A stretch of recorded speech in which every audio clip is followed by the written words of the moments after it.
सुंदर गाव होतं. त्यामध्ये राजू नावाचा एक अतिशय हुशार आणि शांत मुलगा राहत होता. राजूला एक छोटी बहीणही होती. सायंकाळ झालेली होती. गावातल्या लोकांची कामेही झालेली होती. सगळे लोक शेताकडून कोणी आपल्या कामावरून घरी जात होते. त्यानंतर राजूची आईही घरी आलेली होती.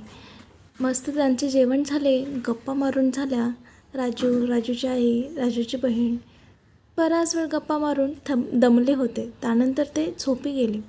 राजूला झोप लागत नव्हती. त्याला थोड्या वेळात एक आवाज आल्यासारखं झालं.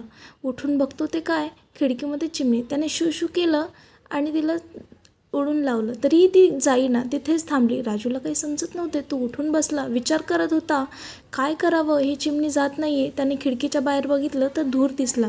त्यानंतर तो उठून बाहेर गेला. दोघीजणी झोपलेल्याच होत्या. त्याला वाटलं या दोघींना उठवू नये.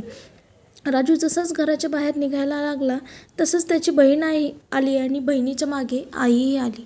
तिघेजणे जायला लागले बघण्यासाठी काय झालं होतं. जसेच ते पोहोचले तिथे बघून सगळेजण थक्क झाले. घराला आग लागलेली होती. आरडाओरडा केला. सगळ्यांना बोलवण्याचा प्रयत्न केला. रात्र होती, शांत होती, लोक झोपलेली होते म्हणून लोकांना यायला वेळ लागला. एक एक जण येत होतं. त्यानंतर एक काका आले आणि राजूने सगळ्यांना बोलवायला सांगितलं. सगळे आले. प्रसानावधान टळलं. कसलीही जीवित आणि वित्तहानी झाली नाही. सगळेजण बरेच खुश होते. घरही जास्त जळालेलं नव्हतं. दुसऱ्या दिवशी राजू तिथे पोहोचला असता झाडावरती ती चिमणी बसलेली होती. राजूला तिला बघून खूप आनंद होता.